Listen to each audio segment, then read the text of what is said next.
Welcome to Inspired Change, a new inspirational and motivational broadcast that strives to empower men in a positive way, designed to educate, empower, and inspire even the busiest individual on the go over that first cup of coffee. Please join me in welcoming Gunter, international psychologist, author, speaker, and producer. Welcome everybody to another episode of Inspired Change with Gunter. So once again we've come to the end of another year, this time 2021, and it's been a bumpy one. So when I was thinking about what I'd like to do about the last podcast for the season, I thought I'd just do a bit of a sort of overview about 2021 and some of the material that I put together and present it to everybody, all you listeners out there, all you people who've subscribed. So, firstly, let me thank you for in fact being here. It's been a great journey. It's been a bumpy journey during this year. A lot of people had some real serious struggles, and I tried to acknowledge that as best as I could in the podcasts. So, if we're going to do a bit of a reflection and a revision, what was it that I was trying to do? So firstly, what I wanted to do was to present material, and some of the material was quite complex, in a simple and easily understandable manner. I wanted to give you some frameworks that would stimulate your thinking. As I said in one of the podcasts, one of the things that we need right now is the capacity to seriously be able to stimulate our critical thinking. Okay? This podcast fundamentally stems from my work for making good men great. And so part of that process is really to look at what traditional masculinity expects of us and what we need to do to actually not just survive but to thrive. And part of that is to give up those sort of expectations that lock us into a very two-dimensional way of living. And that is the sort of whole patriarchal number that most of us boys and men are brought up in. It's not healthy. It's not going to really give us what it is that we need, either physically, psychologically, socially, or even professionally. We need to think about this as critical.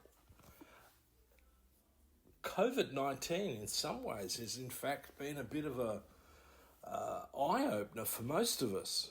It's made us rethink what it is that we tend to do automatically without necessarily reflecting on whether it's good, bad, indifferent, whether it's profitable, whether it's successful. You know, it's really shaken us up. And I truly believe that in of itself is not a bad thing. Now, I do accept and feel for those people who, during this period of time, were not able to be with their loved ones, not be able to be with those who are passing. And so, you know, again, my view on that is that it's very sad. But also at the same time, we need to accept those sorts of emotions as being part of being alive. Right? So if I really sort of reflect on the framework that I'm presenting, is firstly that as men we need to get rid of the shackles of patriarchy. That means becoming a more aware human being. Not just physically, not just psychologically, but socially and philosophically. Because whether we like it or not, and it doesn't matter whether the sort of neo-libs are trying to tell us that philosophy is not important, it's intrinsically right throughout however we look at our civilization, our culture, our intimate relationships, our being together. All right? And the only way we can understand how these things impact on us is to be much, much more aware. So self-awareness, as I've said in previous podcasts, is everything. The second part of this whole framework is my insistence that human beings can only thrive, and that I'm speaking to men as well, when we think about our connections to one another in a much, much more complicated or complex way. Maybe not complicated, because ultimately it's not complicated, but it's complex, okay? And so I spoke about the need for being clear about attachment. What is it that we as a child, as a teenager and as an adult need in our attachment relationships? Why? Because it's that which allows us to connect to others in a better way. When we're more connected, we are healthier physically, psychologically and socially. We're much better off. Our emotional range is better. We have much, much more empathy. And we really, truly begin that process of thriving. And that's one of the big things that I'm often on about, is that, most of us survive to varying degrees. But only few of us have learned that knack to thrive, to really get out of life a richer experience. And that's not just being happy. So as many of you recognise, my take on happiness is that if we insist on pursuing happiness, then basically we're on a path to unhappiness, to discontent, and in some instances to depression, anxiety, and isolation and alienation. It's not a healthy focus. It's not an aspiration. I often talk about myself in that context, and I don't search for happiness. I look for satisfaction. That's the thing that I'm aiming for. So the other thing that I focused on in this year's podcasts was the whole idea of development. So I talked about attachment and attachment development in our journey from birth to, I guess, ultimately death. Although I haven't really, in this series of podcasts, focused too much on the idea of death yet. Maybe I'll do that in the coming year. But this notion that there are different aspects of our development that need to be understood and nurtured. So, for example, I talked about nurturing connection. Connections develop, they don't just appear out of the blue. It's really important to recognise that. And too many of us get into relationships, one, far too quickly, without actually understanding, firstly, oneself, and then the other person that we're trying to be in a relationship with. And inevitably, it's a bit like a ship that runs aground on some hidden reef. Getting to know each other means that we have a navigational map that includes knowing where the hidden reefs are, where the dangers occur. That doesn't mean we have to cut out that person out of our life. But what it means is being able to go, okay, I understand this.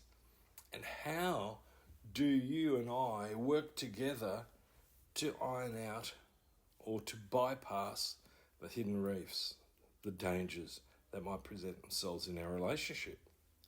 So that's one aspect. The other aspect is the idea of emotional development and ultimately emotional maturity. That's our goal, emotional maturity. It's not about material success. As a human being, as a man in this world, I want to be as emotionally intelligent and as emotionally mature as I possibly can be for both myself and service to others. Now, part of that includes moral development. And I did a podcast on exactly that. Kohlberg's theory of moral development. And to me, emotional development and moral development actually are intertwined. The more emotionally developed we are, the more emotionally mature we are, the more morally developed we are going to be. And in the last decades where narcissism has exploded at a rampant level, even to the point where we see people with deep-seated malignant narcissistic personality disorders, we need to understand this much, much better. And we also need to understand how to bring this into context so that it doesn't continue to explode. Because the one thing that makes us as human beings as successful as we are is the capacity to cooperate, not compete. We don't need competitive hierarchies. We don't need a win-lose paradigm. Human beings do very, very well when we cooperate. We don't do so well, ultimately, when we're focused on individualism and competition, a win-lose model of competition. I was watching an interesting documentary on the ecosystem and the different species within the ecosystem and how they operate. And most of them operate collaboratively. This whole notion that everything out there in the wilderness is about competition is actually a nonsense. In the big picture, what we're seeing is a system, an ecology that is focused on a collaborative process. Yes, we're all part of the cycle of life, and that is that some of us are prey and some of us are predators, but that's a very small distinction that is only related to food and the acquisition of food. Wolf packs are not, killer driven. And yes, we have data from the chimpanzee research that they can get really aggressive and even will cannibalize each other. But one of the things that we need to ask each other in that is, are our assumptions, our interpretations of that behavior accurate? Similarly, we understand from the research with orcas, whales, killer whales, bad name, that their brain is completely orientated at a highly complex level, and one of the systems in it that's really, really sophisticated is social intelligence. Technically speaking, as a species, our capacity to be socially intelligent is much, much more important than how good we are possibly as a competitive species. Because we're about to compete ourselves right out of our existence if we're not careful. So this whole notion of developing a understanding of human development, not just at a individual level, but as a collective, as couples, as families, as communities, in my view, is fundamentally important to well-being. We know, for example, that men who are in a happy relationship actually live longer than men who don't. And men, generally speaking, on average, die 7 years earlier than women. So, my message to you guys is that, I'd grab any opportunity to extend that with both hands and try to really nurture that along. So how do we get to these important developmental steps? Well, the first thing is awareness. The second bit is to learn how to be flexible. And in my view, flexibility is an important step to adaptability, and we do need to adapt. Whether that's in our relationships, our intimate relationships, or as a parent, within families, within communities. And so part of that process is I try to present a model of communication that's based on mindfulness, both in terms of listening and then speaking. And again, the capacity to be present. And that's a real challenge in our technologically oriented culture at the moment, where, the majority of people connect more with their iPhone or iPad or a desktop than they do with their spouses or their kids is so important.